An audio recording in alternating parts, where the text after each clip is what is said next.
global meltdown or healthy correction? That's what a lot of people are asking in terms of what's happening on Wall Street, in the European markets, Asian markets overnight.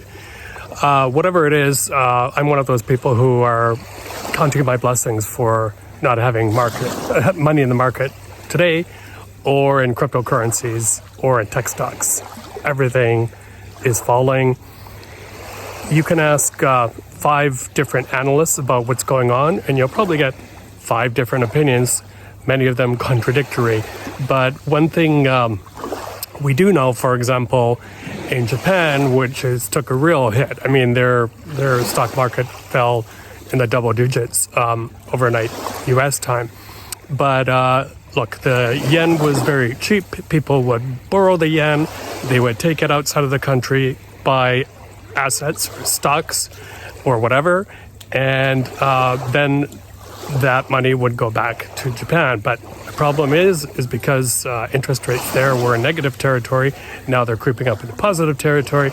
Guess what? The currency got more expensive. You can't use that money anymore to affordably buy stuff overseas. So that's kind of one slice of the big picture here. But you'll hear also reports of job weakness in the United States. Money is tight because interest rates are high as well. So there's fears of a recession. Bad word on the stock market. Elsewhere, dramatic scenes out of Dhaka, the capital of Bangladesh.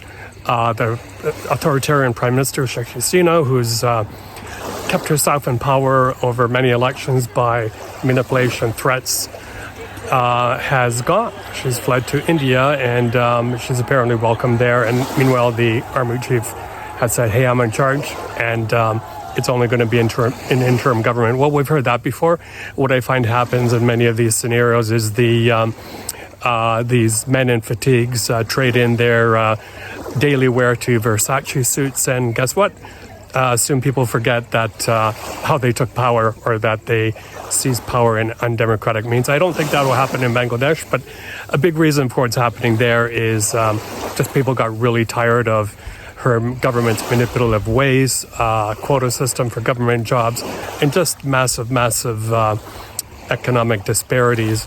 The other thing we have to remember, Bangladesh is hosting a lot of refugees, asylum seekers from Myanmar, formerly Burma.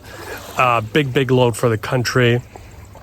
Is it possible that if the military government, they will yank the welcome mat off from under the feet of these refugees?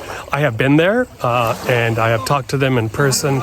You can see some of the video now, and many of them are in desperate shape. It's by some counts the largest refugee camp in the world. So that is something we have to think about as well. Otherwise, here are the other headlines from around the world and from the Olympics.